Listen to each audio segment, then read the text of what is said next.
Disculpa los inconvenientes técnicos. No, no hay problema ninguno. No sé si vos estabas escuchando recién, Claudia, que te presenté, bueno, como docente de Uruguay, que te agradecí el apoyo a la charla. Bueno, muchas gracias a ustedes por permitirme la participación, colaborando bueno, en dar a conocer cuáles son estos productos que necesitamos, que vemos que la población realmente utiliza, independientemente de que esté regulado o no, pero nosotros vemos la importancia de que se logre articular y que podamos trabajar como caracteriza tanto al cuerpo médico como a los farmacéuticos, como profesionales que inciden directamente en el camino de la salud de las personas. No sé, disculpen, pero con los problemas de audio, ahí está, muy amables. No sé si habías hablado algo del panorama general, María.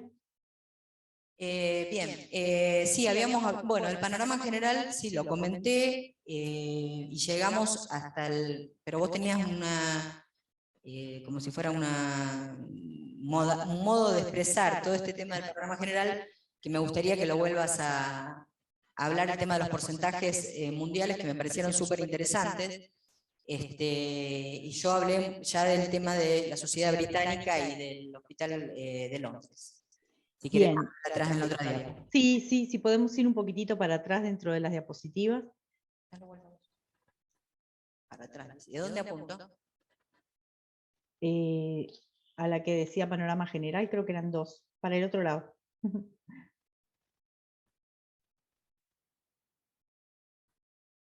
Ahí. Entonces, bueno, disculpen todo esto, pero creo que igualmente se va a comprender porque es parte de lo que continúa a lo que la doctora nos expresaba anteriormente, ¿no?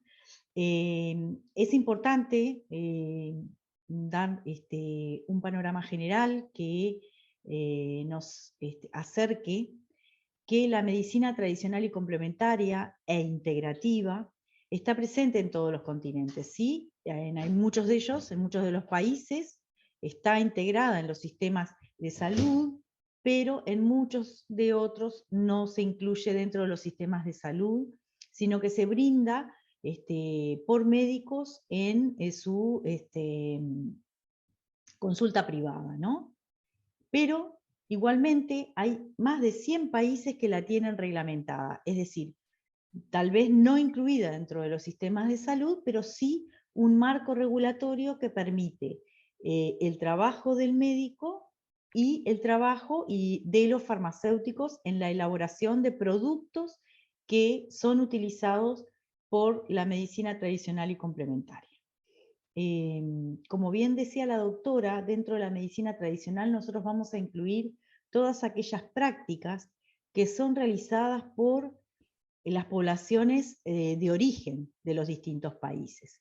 Y dentro de la medicina complementaria se engloba a todas las otras prácticas que no pertenecen a la alopatía, la que nosotros conocemos como la medicina convencional en la mayoría de nuestros países, y a prácticas milenarias de medicinas como pueden ser la medicina tradicional ayurvédica, la medicina tradicional india, sin ningún lugar a dudas a la homeopatía, a la fitoterapia.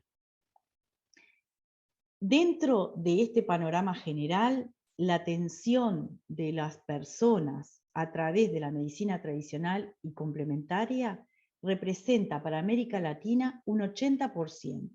Es decir, hay un 80% de la población que en algún momento recurrió a estas prácticas de la medicina tradicional y complementaria. También en África asciende a ese porcentaje tan elevado, y como vemos en algunos países del continente europeo asciende al 75%. Después le sigue Canadá con un 70%, China con un 40% y Estados Unidos con un 42%. Quiere decir que, más allá de que se incluya o no dentro de los sistemas de salud, la población en general mundial tiene una gran aceptación por este tipo de medicinas. ¿Y ahora?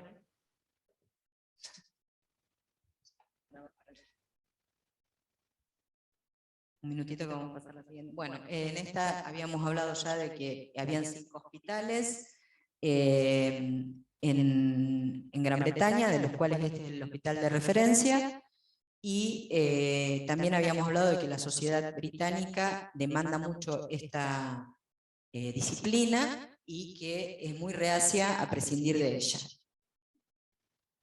Así es. Bueno, aquí vemos el Hospital Nacional Homeopático de la Ciudad de México. Es el hospital más grande en América Latina que se dedica a una práctica de la medicina complementaria. Este hospital fue reglamentado y fundado en 1850. En el 2014 fue totalmente remodelado y tiene 37.000 consultas al año dentro del hospital, y el costo aproximado de la consulta en este mismo hospital es de $3 la consulta, e incluye la medicación que la persona va a recibir por parte del médico homeópata que lo atiende. Bien, acá estábamos, bueno, con respecto a la prescripción médica de plantas medicinales, fitoterápicos, homeopáticos, tiene las mismas exigencias que la prescripción de medicina convencional. Nosotros en la oficina de farmacia recibimos las prescripciones con la fórmula cual y cuantitativa de la cepa o del nombre científico farmacobotánico. Además tiene que tener la forma de uso, la forma de administración, diagnóstico, todos los componentes de una receta tradicional. El nombre científico de las plantas los tenemos que tener capacitación, sobre todo en todas las áreas, en todas las disciplinas, porque nos tenemos que ir a las bibliografías, ya sean farmacopeas, que pueden ser locales, si el país la tiene aceptada, o bien nos tenemos que ir a farmacopeas. Por ejemplo, nosotros usamos mucho en la oficina de farmacia la farmacopea brasilera, que tiene muchísimas plantas descriptas de monografías. También las farmacopeas de otros países, como México, Estados Unidos, donde están ya aprobadas. Y si no, si todavía en eso no nos alcanza la bibliografía, ya tenemos que ir a farmacopeas alemanas, francesas, británicas. Tratados también y compendios nos ayudan a la descripción monográfica de cada una de las plantas o de cada una de las cepas de productos naturales que nos están prescribiendo. Desde ya las farmacopeas han pasado a ser de libros de preparación, en este momento también son libros de control. Bueno, y es deseable para la elaboración cumplir con las normas de buenas prácticas. Por ejemplo, bueno, en mi oficina de farmacia nosotros ya tenemos normas de buenas prácticas adaptadas a la logística propia, ¿no es cierto?, de mi farmacia, que hace mucho tiempo que preparamos, pero basadas también en normas aprobadas por colegios de otras provincias, como por ejemplo el Colegio de Provincia de Buenos Aires, Provincia de Córdoba, que tienen sus normas de buenas prácticas de manufactura, que deben ser específicas para plantas medicinales, medicina herbaria y homeopáticas. O sea, ahí podemos hablar un poco también de lo que es el laboratorio. Las instalaciones físicas del laboratorio deben estar acordes a la ley marco, que son independientes del laboratorio de medicina convencional, para evitar contaminaciones cruzadas, microbiológicas y fisicoquímicas. Un poco es eso lo que uno es deseable, digamos, en forma genérica. Después hay muchas especificaciones, por eso siempre hablamos de que debe haber colaboración permanente de profesionales, de colegios de profesionales y de autoridades locales para la normatización y aprobación de una norma genérica única para poder regular esta situación. No sé, Claudia, acá también tenías algunos puntos vos que aclarar, me parece. Sí, lo interesante de estas imágenes que ustedes están observando es que actualmente los laboratorios que elaboran estos productos, tanto de la medicina homeopática o los productos preparados en base a plantas medicinales, cuentan con instalaciones de primer nivel, como los que podemos observar en las imágenes, ¿no?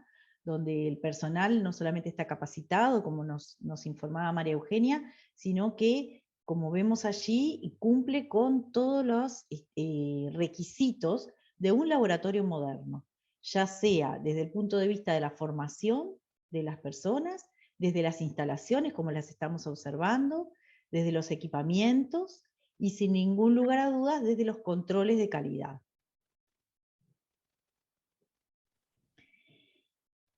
Si hablamos un poquitito de cifras en el mercado, ¿no? Esta ausencia de regulaciones en muchos países, o bien reglamentaciones muy diversas dentro de las categorías de los productos que vamos a utilizar en la medicina tradicional y complementaria, hacen que sea una evaluación un poquitito inexacta, ¿no? Porque en algunos países algunos productos están reglamentados como medicamentos, pero el mismo producto puede estar reglamentado como producto dietario. Entonces, desde ese punto de vista, la reglamentación muchas veces no es clara o es muy disímil de un país a otro. Lo que sí sabemos que con ese porcentaje de población que utiliza estos productos de la medicina tradicional y complementaria, es un mercado sustancial. Dentro del mercado europeo se sabe que el 24% de las ventas de productos medicinales corresponden a productos de la medicina herbaria y de la homeopatía. Dentro del mercado chino, estos productos equivalieron a 83.100 millones de dólares. Dentro del mercado de Estados Unidos fueron 14.800 millones de dólares, y en el mercado brasilero, que es el más desarrollado dentro de lo que es América Latina, equivalieron a 160 millones de dólares. Por lo que vemos, genera un movimiento de ganancias bastante importante, ¿no? Siguiente. Bueno, acá un poco el tema de lo inocuo con respecto a lo natural, que está un poquito en el inconsciente colectivo de la población. Lo inocuo no es sinónimo de bueno. En realidad, ahí hay un error de concepto que siempre en cuanto a cuanto más capacitación, formación e investigación haya en este tema de plantas medicinales, fitoterápicos y homeopáticos, más vamos a poder profundizar. A mí me viene a la cabeza, por ejemplo, ejemplos de clientes que entran a la farmacia preguntando, por ejemplo, que puedo tomar un diurético natural. Perfecto, sí, puede tomar un diurético natural, porque hasta podemos encontrar de venta libre de diuréticos naturales. Ahora, ¿qué está tomando en este momento? Y en este momento también estoy tomando una furosemida 40 miligramos. Bueno, perfecto, entonces, ¿cómo combinamos estas dos cosas? Usted le va a informar al médico prescriptor que está tomando este diurético natural. Ahí tenemos que siempre hablar nuevamente de capacitación y de que el cliente tiene que estar informando que va a tomar otro medicamento porque se pueden asociar efectos colaterales o se pueden sumar efectos terapéuticos, ¿no es cierto? En cuanto a lo que es, digamos, la parte de mala utilización, nos referimos a mala utilización de los productos naturales. Por eso es que hablamos siempre de que debe haber capacitación de todos los actores, los profesionales de la salud, para lo cual el apoyo de los colegios y de las autoridades locales son los que nos tienen que ayudar a utilizar, a que los profesionales estemos capacitados para entender esas prescripciones. Claudia, no sé qué otra cosa tenías vos de... Sí, no. Perdón, un poquitito para atrás si podemos ir. Dentro de lo que hablamos de comercialización incorrecta, nosotros nos estamos refiriendo no a la comercialización que se da dentro de las oficinas de farmacia, porque esas oficinas de farmacia, al tener un técnico, un farmacéutico responsable, van cumpliendo con estas normas de calidad que nos explicaba María Eugenia, que incluyen desde la atención, elaboración, control de calidad, expedición correcta, verificación con una receta de prescripción. Pero este mundo globalizado tan bonito que tenemos y que nos permite hoy estar varias personas juntas en una charla de información, inclusive de distintos puntos del país o inclusive desde el exterior, también hace que las personas, los individuos, podamos acercar rápidamente productos que inciden directamente en nuestra salud a través de las compras por Internet.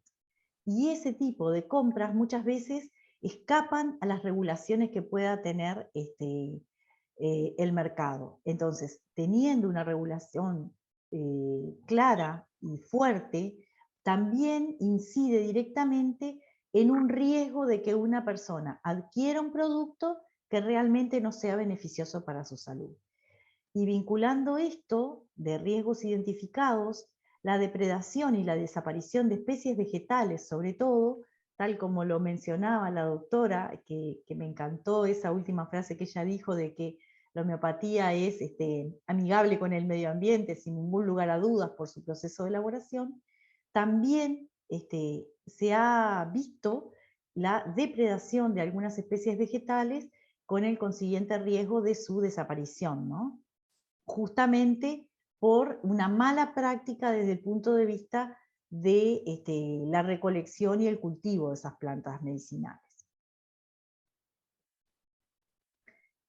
¿Cuáles son las estrategias que nosotros proponemos o que la Organización Mundial de la Salud propone a partir de este consumo tan importante que se da de productos en base a plantas medicinales, fundamentalmente, ¿no?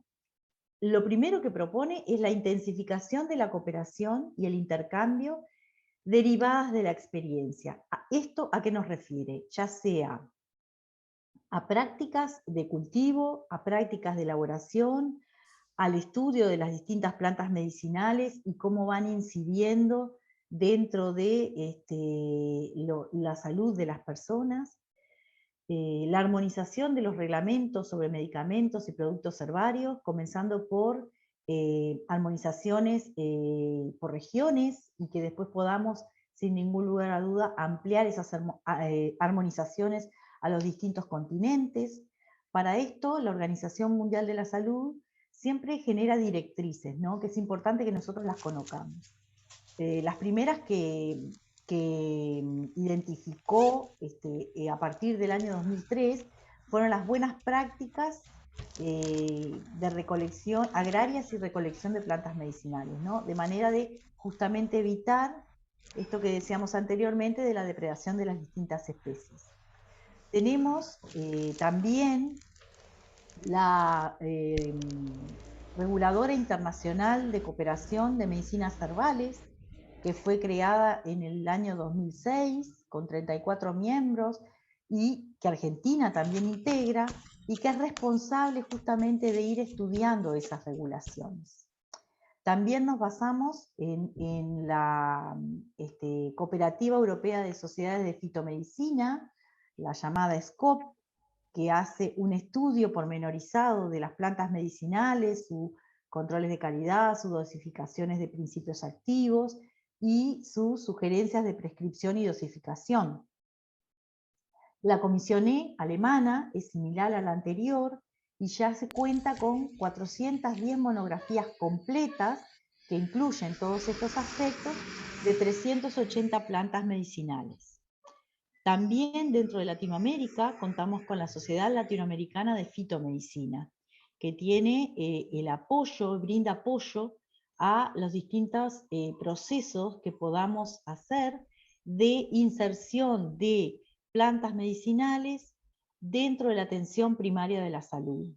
Y sin ningún lugar a dudas, las dos estrategias más importantes que tenemos son la estrategia sobre medicinas tradicionales y complementarias de la Organización Mundial de la Salud, que estaban previstas entre el 2014 y el 2023. Los pueden bajar directamente de la página de la Organización Mundial de la Salud si quieren. Y la Agenda de la Salud Sostenible para las Américas, esta es de la Organización Panamericana de la Salud, que comprende el periodo 2018-2030, donde hablamos de todos estos aspectos que fuimos mencionando, ¿no? La regulación, la importancia de la regulación, el camino que debemos hacer o que es deseable que hagamos para que estos medicamentos realmente sean prescriptos en un marco de cuidado hacia quienes lo van a recibir. Es importantísimo el papel integrador que necesitamos tener entre la academia, las universidades, los distintos actores de la salud, llámese las sociedades de atención, los hospitales, los médicos, los farmacéuticos y los organismos reguladores. Esta cooperación es sin duda fundamental. ¿Cuáles son los beneficios? Sí, Claudia, perdón. No, ¿Cuáles son? quería acotar acá, en esta justo, del tema de que la Organización Mundial de la Salud promueve tanto la medicina herbaria como la medicina fitoterápica, la homeopática, para, digamos, atender en la atención primaria de la salud los síntomas de enfermedades simples en sus primeros estadios, como por ejemplo diarrea, fiebres suaves, resfriados, dolores estomacales, como medicinas eficaces en esos tratamientos, y promueve también, en base a que los costos, no solamente de salud privada, sino de salud pública, bajan mínimo un 20%, lo publica la OMS, porque la gente que se trata con este tipo de medicinas en los primeros estadios no llega ni siquiera a veces a una consulta en hospitales, en sanatorios, y menos a hospitalizarse, ¿no es cierto? Siendo una ganancia para todos, tanto en costos como en salud, valga la redundancia.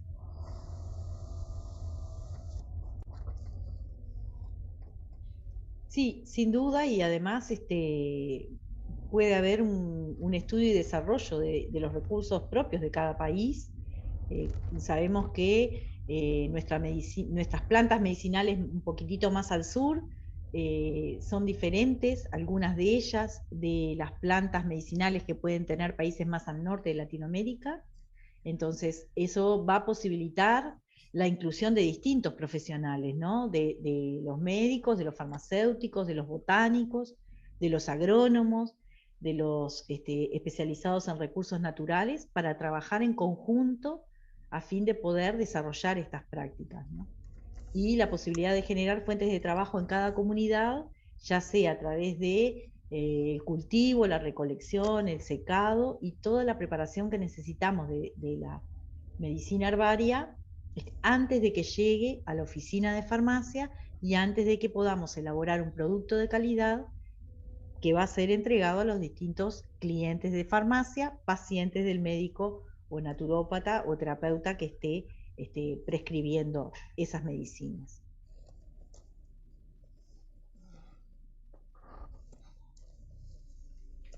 Bueno, muchísimas gracias por la atención, y bueno, le quiero agradecer también bueno, a Claudia desde Uruguay, que nos ha asistido, me ha apoyado con la charla, porque yo he tomado clases el año pasado con ella, y bueno, he ampliado mi experiencia y capacitación, y la verdad que es un país hermano que realmente me gustaría algún día que venga personalmente también acá a la Argentina. Bueno, Gracias, con Claudia. mucho gusto cuando se estabilice todo esto, iremos, porque además es un país hermano y amigo. Yo también he concurrido a Argentina muchísimas veces en forma de turismo, pero también a recibir cursos de formación y sin ningún lugar a dudas, este tipo de cooperaciones nos hacen crecer a todos, ¿no? Entonces, agradezco también al colegio por la oportunidad y bueno, y a todos los presentes, muchas gracias. Bueno, cualquier cosa, quédate abierta para preguntas al final. Gracias. Sí, sí,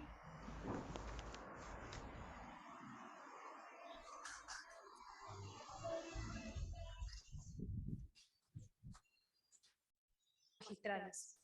¿No se escucha? ¿Ahora? Ahora sí. Bueno, yo le voy a hablar brevemente de la bibliografía que contamos para realizar preparados fitoterápicos y también después los medicamentos homeopáticos. Para disponer de medicamentos a base de plantas,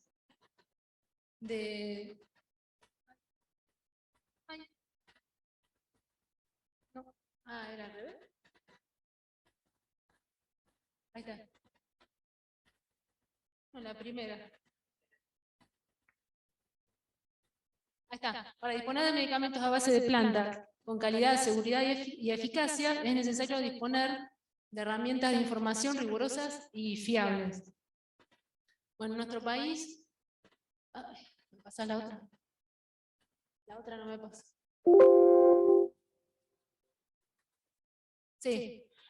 Contamos en nuestra farmacopea, hay algunas monografías de plantas, y la ANMAT elaboró una disposición donde establece una guía de buenas prácticas para la fabricación y control de productos fitoterápicos. Pero cuando necesitamos conocer información de plantas que no están en la farmacopea, necesitamos consultar otra bibliografía, como las monografías de la Organización Mundial de la Salud, la ESCOP, que eso ya la nombraron María Eugenia, la Comisión E, que bueno, como hablaron, consta de casi 400 monografías, y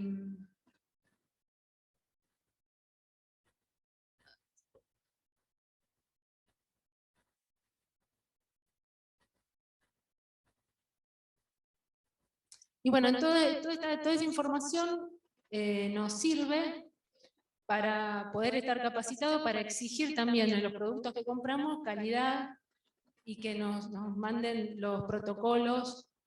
De esa manera está tranquilo para cuando nosotros elaboramos nuestros preparados magistrales.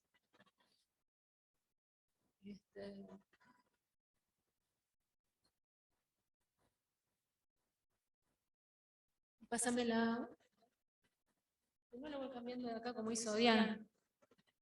Sí. ¿Y la siguiente? Bueno, eso es lo que hablaba, mientras que... la anterior. Sí. En las monografías de la ESCOP y de la Comisión E alemana abordan esencialmente los temas relacionados con seguridad y eficacia. En las monografías de la Organización Mundial de la Salud son más amplias, incluyen también información relacionada con la calidad. Esto a modo de una breve reseña, y más que nada para destacar de como farmacéuticos tenemos que estar informados para poder asesorar a nuestros pacientes y elaborar productos de calidad. Y ahora vamos a pasar a los medicamentos homeopáticos.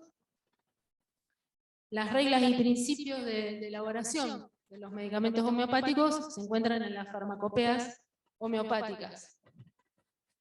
Estas constan de 3 partes, una parte general, donde están los conceptos, las definiciones, los orígenes de los medicamentos homeopáticos. Las drogas homeopáticas tienen la particularidad que pueden ser de origen tanto vegetal como animal o mineral. Y también los insumos a utilizar. En cuanto a en la parte de las técnicas, están descritas en cada una de las farmacopeas las técnicas de elaboración de las tinturas madres, de las soluciones y de las materias y de las formas farmacéuticas homeopáticas. Y bueno, es importante destacar que en cuanto a las técnicas de elaboración de la tintura existen variaciones en cuanto a las distintas farmacopeas, que después se las voy a ir nombrando, las distintas farmacopeas con las que podemos contar. Y también otro aspecto a destacar es que las tinturas madres que se elaboran para obtener medicamentos homeopáticos son distintas a las que se utilizan en fitoterapia, porque tienen otro procedimiento, entonces no todas las tinturas que elaboramos para hacer medicamentos homeopáticos sirven para elaborar medicamentos fitoterápicos. Bueno, en nuestro país no existe farmacopea homeopática argentina, entonces tenemos que recurrir a farmacopeas internacionales. Entre ellas la alemana, la primera fue la de Wilmar Schwabe en 1872, que es muy usada actualmente también, y en 1978 se publica la farmacopea homeopática alemana oficial. También tenemos la farmacopea francesa. En este caso, las preparaciones homeopáticas fueron reconocidas por decreto ministerial en 1948 y en 1965 se incluyó a la homeopatía dentro de la farmacopea francesa. O sea, no existe una farmacopea aparte, sino que está incluido dentro de la farmacopea francesa. Y existen hospitales homeopáticos en Francia, entre ellos el Hospital Saint-Jacques de París. Bueno, como también hablaron las chicas, en Gran Bretaña está muy desarrollada la homeopatía. La farmacopea británica fue creada en 1870 y existen, bueno, como ya también hablaron, hospitales homeopáticos de gran renombre. Bueno, en Estados Unidos se reconoció la homeopatía con la Ley de Medicamentos de 1938 y la farmacopea homeopática de Estados Unidos de América es editada desde 1897. En Estados Unidos también está muy desarrollada la homeopatía. En la India también es muy interesante, tiene gran desarrollo la homeopatía.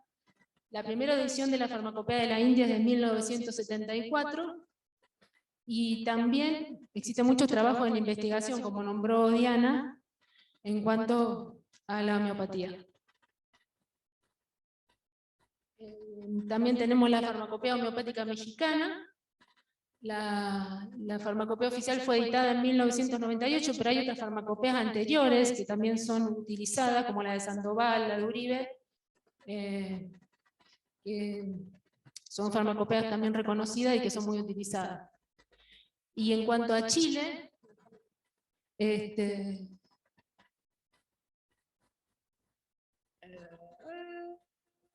ahí está. Existe desde 1941 una legislación que regula la homeopatía, y en la farmacopea chilena existe un apartado sobre preparados homeopáticos.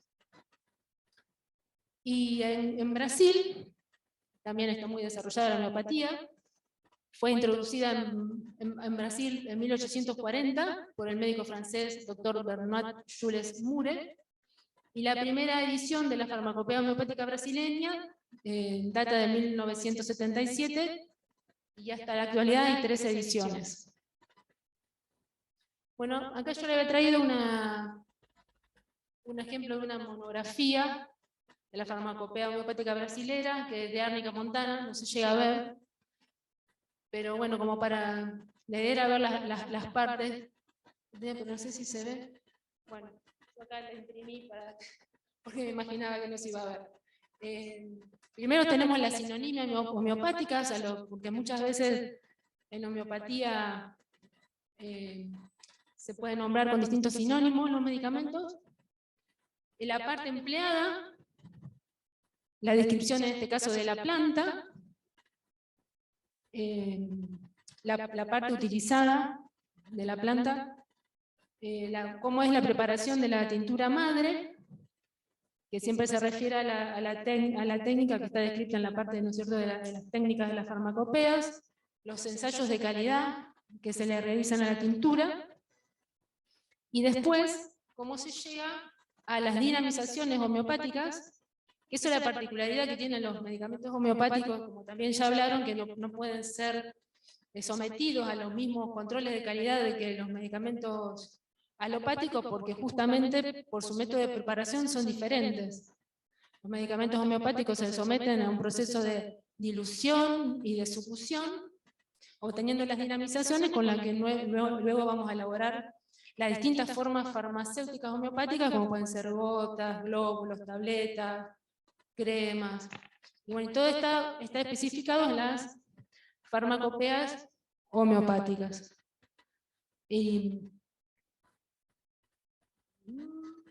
No, bueno, esto es lo que estaba puesto. Bueno, ¿sigue la otra? Bueno, acá les traje Bueno, en Buenos Aires elaboraron unas buenas prácticas de preparación de medicamentos homeopáticos. Como hablaba María Eugenia, es muy importante digamos, tener en cada uno, dentro de las posibilidades, en nuestra farmacia, llevar a cabo las buenas prácticas. Y eso incluye las características del laboratorio, que tiene que estar separado del resto de las preparaciones magistrales, cómo tiene que ser la limpieza del material, la almacenación el almacenamiento de las materias primas, etc. Y también en la provincia de Córdoba se incluyó dentro de las buenas prácticas de elaboración de productos magistrales al medicamento homeopático. Eso es lo que tenemos dentro de nuestro país, en las provincias en que está reglamentado la elaboración de medicamentos homeopáticos. En este caso, elaboraron buenas prácticas para su fabricación. Bueno, lo mío fue así breve, pero concreto. Sí, pues las chicas ya se explayaron un montón de...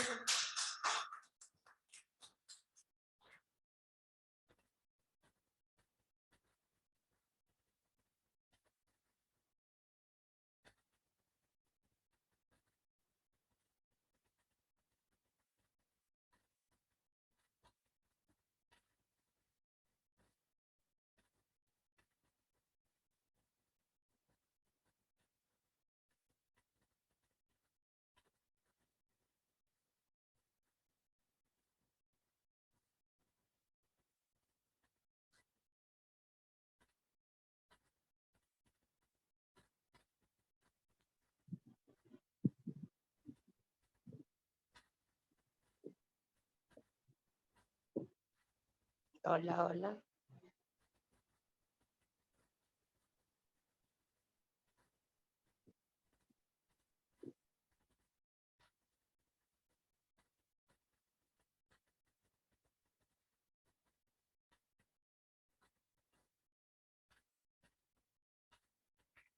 Hola. Estaba apagado.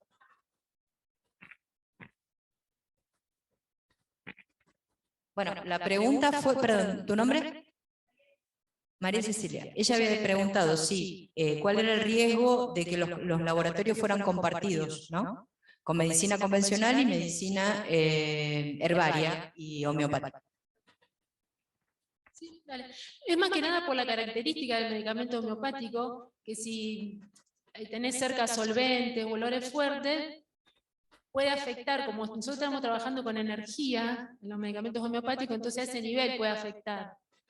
Por eso se aconseja que esté apartado porque muchas veces cuando si haces otro tipo de magistrales puede haber polvo, puede haber solventes, y entonces eso puede afectar luego a la eficacia del medicamento homeopático. Más que nada por eso. Sí, y lo que quería agregar es que es esto, que en la ley marco nacional está, digamos, discriminado de esa manera el aspecto físico del laboratorio, no en las buenas prácticas, sino en la ley. Eso es. Y tiene que ver con la contaminación físico-química y también la contaminación microbiológica, porque, digamos, todo lo que vuela, digamos, en un laboratorio que no tiene que ver con productos naturales o fitoterápicos o plantas medicinales o homeopáticos, tiene contaminación cruzada.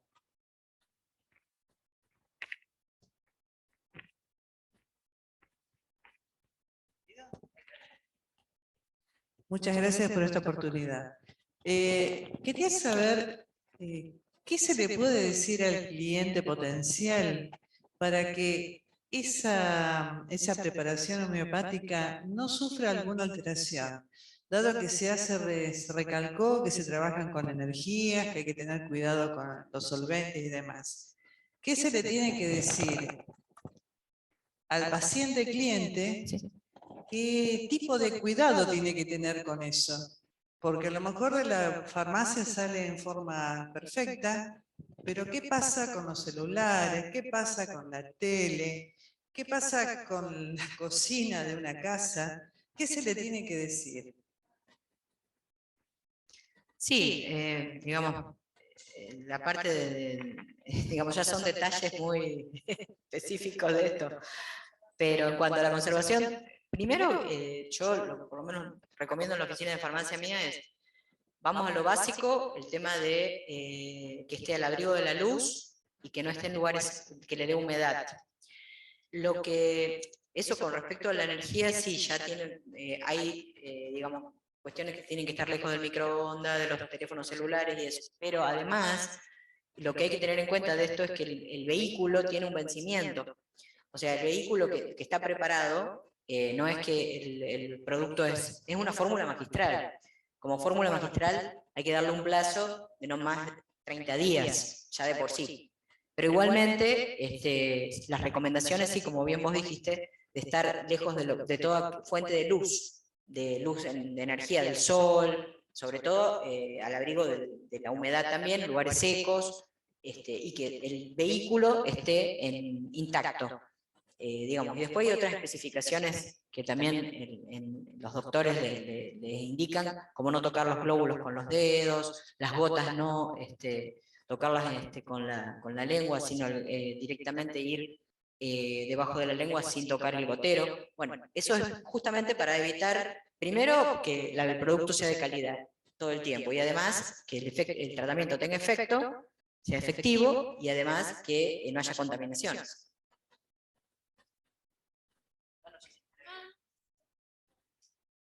Perdón, no sé si me escuchan. Sí, sí, se escucha.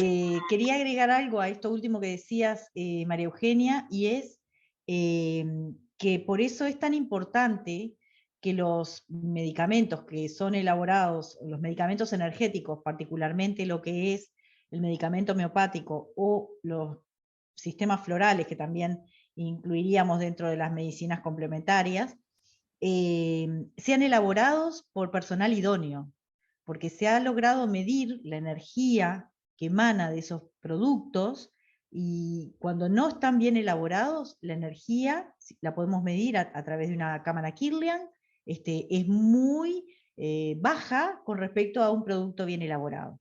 Entonces eso también nos reafirma la importancia de que sean elaborados en una oficina de farmacia con personal calificado en la técnica específica de elaboración.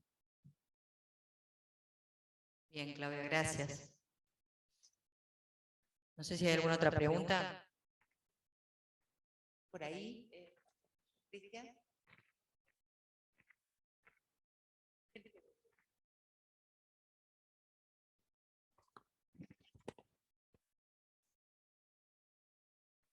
¿A dónde es ahí?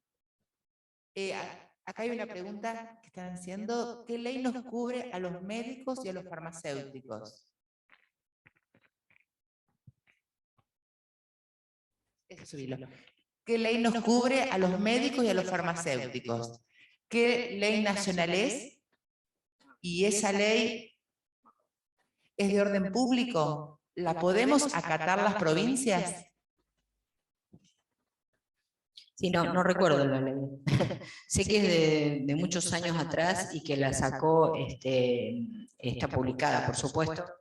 La sacó el ministro Carrillo, ministro de Salud Carrillo, era una ley nacional, es una ley nacional, o sea, abarca toda la República Argentina, y cada provincia tiene que reglamentar en base a las autoridades locales, como decimos siempre, la colaboración de los colegios, a la normalización de todo lo que es buenas prácticas, para reglamentar esa ley marco nacional. No recuerdo el número de la ley, pero sí es la ley de preparaciones homeopáticas nacional, y la sacó el ministro Carrillo, de Salud. Yo entiendo que el problema que se tiene en las preparaciones homeopáticas es la imposibilidad de tener productos intermedios. Un problema que puntualmente hay en nuestra provincia, pero bueno, creo que ustedes ya estuvieron hablando hoy de las farmacopeas, entonces la verdad que la aceptación en forma nacional de una farmacopea homeopática sería lo que haría que ustedes pudieran trabajar. Hay que seguir trabajando en colaboración. Y me parece que esto debería ser como un comienzo, ¿no es cierto?, de seguir con el apoyo del colegio. Sí, yo creo, o sea, tanto a nivel nacional y a nivel provincial, que esté aprobada, como en todo el resto de los países, porque ustedes hicieron una reseña de muchísimos lugares, una farmacopea homeopática donde esté lo que se puede, así como tenemos la farmacopea hepática, ¿no?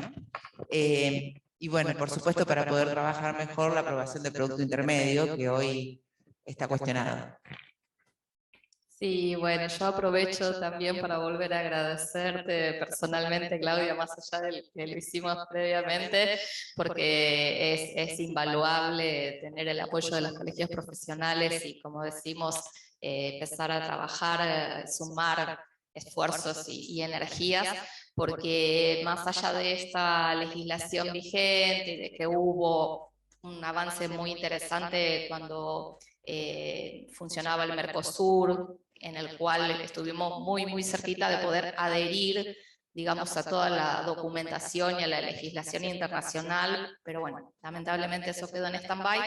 Y bueno, también les puedo compartir otra cosa que también está en stand-by, que hay un anteproyecto de ley que tiene un nuevo formato, que no es solo para homeopatía, sino que incluye las medicinas tradicionales y complementarias bajo el espectro de la documentación de la Organización Mundial de la Salud, con la aclaración que hizo la doctora colega de Uruguay, ¿no? De esto de que las medicinas tradicionales son las medicinas de las tradiciones culturales y nos sumamos la homeopatía y otras medicinas complementarias.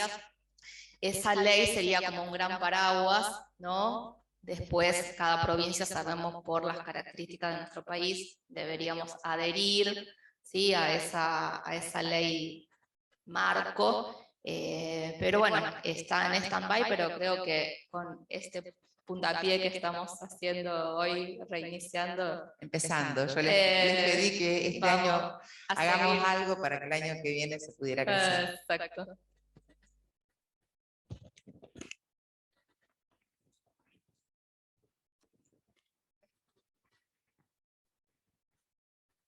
Bueno, desde Uruguay, ¿no? Entonces, ¿me escuchan?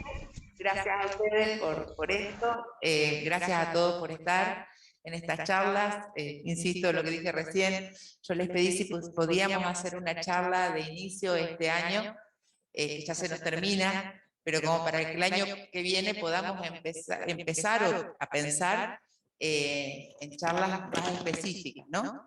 Hay mucho por hacer y mucho por decir, y nos pareció en el primer encuentro que lo que primero tenemos que hacer es hablar de qué es la homeopatía. Decir que la homeopatía es una ciencia, hay que saber mucho para hacerla, tenemos que estar capacitados y respetarla muchísimo, porque a veces se habla de la homeopatía como algo menor. La homeopatía, y ¿cómo lo dirían? Sobre todo, son tratamientos complementarios. Así que bueno, gracias por estar hoy, y el año que viene los invito, esperemos que seamos más, porque las cosas estén bien y podamos venir sin problemas y sin barbijo, a seguir incursionando en estas nuevas terapéuticas, y en lo legislativo hacer fuerza entre todos, que es necesario para eso estar capacitados y tener ese estándar. Gracias.